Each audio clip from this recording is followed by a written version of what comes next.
Hi வணக்கம். Welcome to positive tribes. அடுத்தவங்கள நம்ம பற்றி என்ன யோசிப்பாங்க, அடுத்தவங்க நம்மளை என்ன திட்டுறாங்க, அவங்க மனசில் நம்ம பற்றி என்ன எண்ணங்கள் இருக்குது, அவங்களுக்கு நம்ம பிடிக்குமா பிடிக்காதா, நம்ம பண்ணுறது அவங்க கரெக்டுன்னு சொல்லுவாங்களா தப்புன்னு சொல்லுவாங்களா, திட்டுவாங்களா என்கரேஜ் பண்ணுவாங்களா, இப்படின்னு அடுத்தவங்கள பற்றி யோசிச்சுட்டே இருக்காதீங்க. ஏன்னா இது எல்லாமே அடுத்தவங்களோட இமோஷன் அண்ட் அவங்களோட இமோஷனுக்கு அவங்கவுங்க தான் காரணம். உங்களுக்கும் அதுக்கும் சம்மந்தம் இல்லை. உங்களோட வாழ்க்கையை நீங்கள் வாழுங்க. உங்களுக்கு எது கரெக்டுன்னு படுதோ அதை நீங்கள் பண்ணுங்கள்.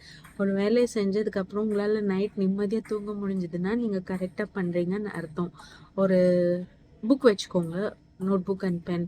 நீங்கள் அன்றைக்கி எதெல்லாம் டவுட் பட்டீங்களோ அதெல்லாம் அதில் எழுதுங்க. அது இன்னொரு வாட்டி படித்து பாருங்கள். அது உங்களுக்கு கிளியராக சொல்லும் நீங்கள் கரெக்டாக பண்ணியிருக்கீங்களா தப்பாக பண்ணியிருக்கீங்களா. Be your own judge. Let other people handle their emotion. It is not your job.